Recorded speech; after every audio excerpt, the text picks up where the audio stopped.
Hey everyone, and welcome to Building Africa's Next Tech Unicorn. I am Likhwa. I am the founder of Asaqeni. Each week, I share our progress and insights as we build Asaqeni from the ground up. The idea is to give you an inside look at what it takes to build a startup within the African context. I will show you the good, the bad, and the ugly. And talking of ugly, let's get into this week's report. It's week 7, and I'll start with a quick recap. We had a strong start with 12 users in week 1, followed by a dip, a brief recovery, and then some stabilization. These numbers are crucial as they help us to identify patterns and trends in our user acquisition process. So when I started sharing these numbers, I'm sure they didn't make much sense. That's because they lacked context or a basis for comparison. However, you'll notice that if we plot them on a chart now, we start seeing a pattern or a trend.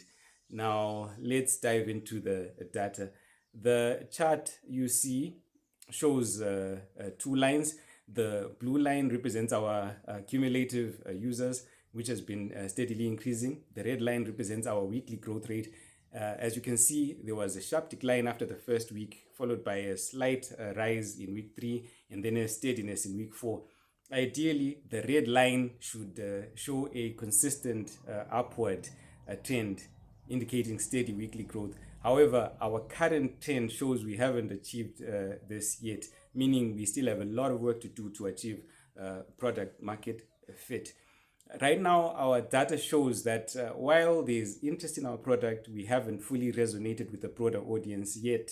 And this tells us that we need to keep improving, to keep iterating. And now on to something else. Forbes recently put out the Forbes 400 list.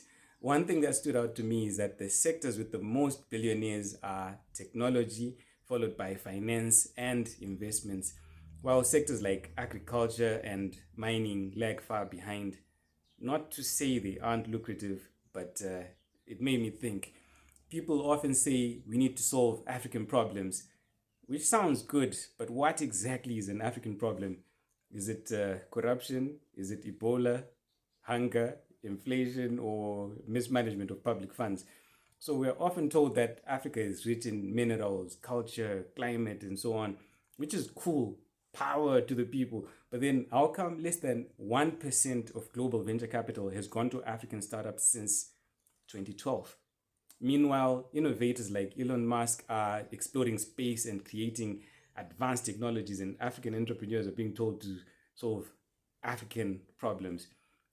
Is space exploration an American problem? Is virtual reality an American problem?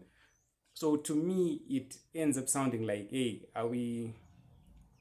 we're going to conquer Mars. You guys just make sure we have enough food and some bling for when we get back. And it reminds me of back in the days when us guys were playing football and how they always made the chubby kid the goalkeeper. That's how it feels. But on a more serious note, what this does is that it creates a systemic issue where Africa always lags behind because it hasn't fully adapted to the modern world.